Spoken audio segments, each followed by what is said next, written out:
sixth place now. The thing about Atlanta is you got the front wheels trying to turn the cars. You got the rear wheels with 850 horsepower trying to push you straight. It's a pretty big battle that goes on in that race car all day long. And then you got teams that bend the rear end to get the rear tires maybe pointing in a little different direction to overcome whatever else might be going on. They're pushing the envelope on a lot of things. These cars are all pretty yawed out, particularly on a track like this.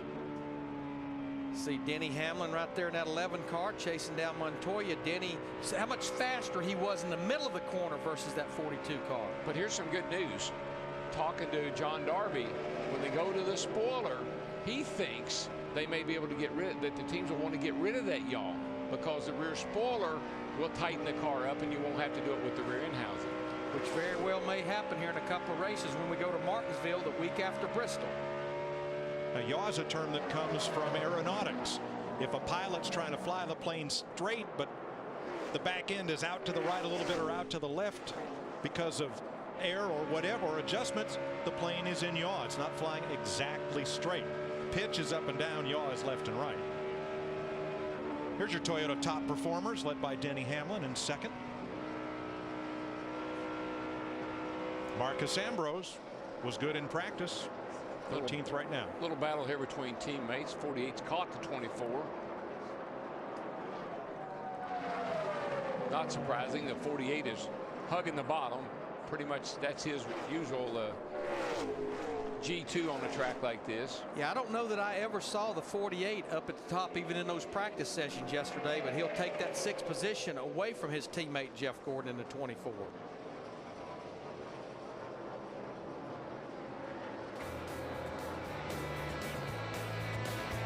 Kurt Busch, your leader by 1 second over Denny Hamlin, Juan Montoya, Casey Kane, and Matt Kenseth.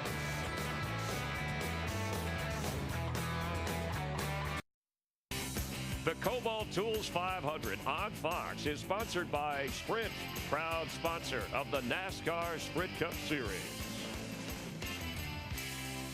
There's Atlanta's original NASCAR track, Lakewood Speedway. Well, we had a lake, we had some woods, we built a 1-mile dirt track, and there are the modifieds getting ready to run in the 1950s. A lot of great races there before moving over here to Atlanta Motor Speedway, which opened in 1960. 190 laps to go in the Kobalt Tools 500 with Kurt Busch leading. Let's go downstairs for today's DirecTV head-to-head knockout pit whip. Let's start out with Greg Biffle, whose great advantage is not engines under the hood or a good chassis. It is the pit crew. At California, the first 2 stops, they gained him 12 spots. In the last 2 stops here, they gained him 8.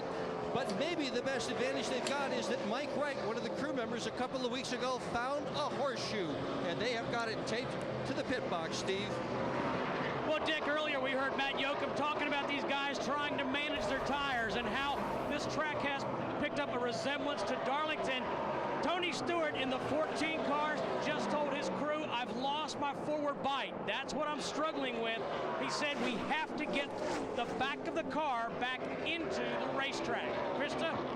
Marcus Ambrose has gone from saying his car was good to great to no grip to way too loose. Lance Snacks on board. Doesn't have Lance in his pants, but he's hoping to have lead in his foot. He started 12th. He's running 13th. Matt? If you're a Kevin Harvick fan, things are starting to look on the positive side. Harvick's still running back in the 21st position, but he says we're not there yet. But we are making big headway. We are getting much closer. And the last stop, Gil Martin did a wedge and track bar adjustment. The car is still free on exit, but not as free as it was before when it was like black ice. Thanks, folks. To learn more about the head-to-head knockout, visit directv.com/NASCAR. We're getting ready to build our brackets. We'll give you a little hint, and that is that the first 4 finishers in last year's Sprint Cup will be the #1 seeds in each of the 4 corners of the bracket. So we're going to get ours together, get ready to make yours, and somebody could win $1 million. It's time for a little bracket racing here, you know, with the NCAA tournament going on. Brackets there. Brackets and racing. But the thing about it, this is not fantasy racing. This is real drivers with real money on the line. Just $1 million. Oh, shucks. Matt Kenseth has fought his way into the top 5. He's chasing down Casey Kane in that 9. Ever since Casey had that problem on pit road, he's kind of been marred back there about 4th to 6th. Sometimes you pull a 17 good through the bottom of 3 and 4. Sometimes he's a little better than you. A little bit of spotter information for Casey Kane. See Matt Kenseth all the way to the bottom there. Casey Kane right up against the wall through 1 and 2. Keeping my next car to knock the wall down list. And at the top is Greg Biffle, and right behind him is Brian Vickers. Both of those drivers are right up on it. In fact, Biffle got right up into it in practice.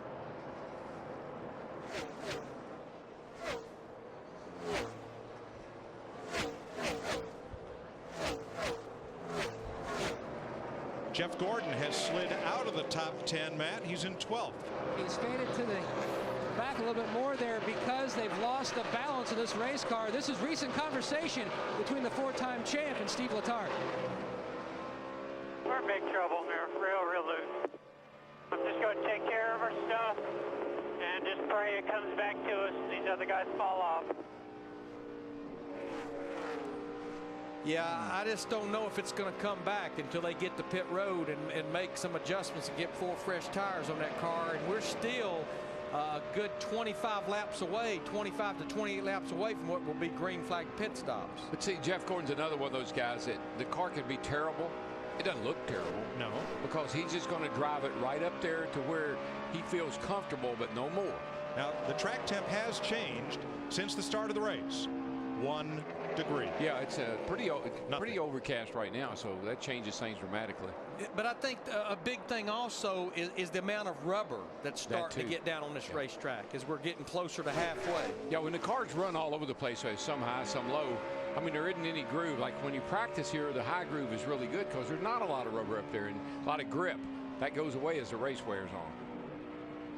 Denny Hamlin had gotten within 0.3 of a second of Kurt Busch, and now you see Busch starting to stretch it out again. Saw that earlier. Yeah, I saw that earlier. And, you know, so I forget who it was caught up to him, and or Montoya caught up to him. He just kind of pulled off and left him. So he's driving a pretty smart race right now. This is a battle for 8th between Tony Stewart and Greg Biffle. Tony keeps working his way up there. Of course, we got the report a while ago that he needs the back of the car back in the racetrack, has no forward bite under acceleration off the corner. But our old buddy Allmendinger, this is one of those days where you can say he's kind of a humdinger. He keeps moving into that top 10. He has really had a strong race. It's the color of the car. What do you call that? Avocado? That's as close as I can get. I like avocado. I like that. Pea green doesn't sound. No, I don't like that. Avocado. Here's Denny Hamlin. We just talked about him. Made that run up there to Kurt Busch. This is a battle for the lead. I just believe Denny Hamlin at 11, Mike Ford, what they'd love to see is a really long run based on what we've seen for most of the race with this car. Now, Kurt stretched it out a bit. Did Denny Hamlin cool off his tires and then say, okay, we'll make another run, or what do you think? No, I think Kurt's car looks like it's got a little pushy loose. That time off turn 4, it was sideways a couple of times. Yeah, he didn't get off turn 4 at all that time. Denny Hamlin made up the ground down the straightaway, going to try to take the lead away through turn 1 and 2. I think he's got it. Ooh, he's almost had it. Kurt kept it wound up on the high side off turn 2. Let's see what happens. We've got that lap car of Kevin Conway in that 37 up there. Hopefully the 2 car was all that great around the bottom. I think he's a little better up high. I think he's going to, Denny Hamlin's almost going to get pinned behind that 37 car. Didn't take away much of his momentum, Larry. Now he gets to go hang the bottom again. Got to clear him this time. He's got a nice run right here on the bottom. What you love about this Atlanta Motor Speedway, this is what always promotes those great finishes. You know who loves this most? Clear. Montoya, because he's coming. He is reeling them in. There's that red dot. All that side-by-side racing has allowed Montoya to close back on the leaders to within about 0.6 of a second. Did you see that move that Montoya made off of 4 that time? He was high, and he just dove to the bottom. Picked up a lot of speed. Krista.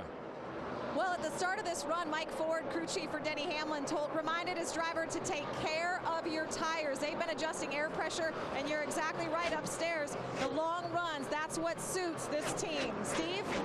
Krista, it was a very short message from Kurt Busch to Steve Addington. Loose off.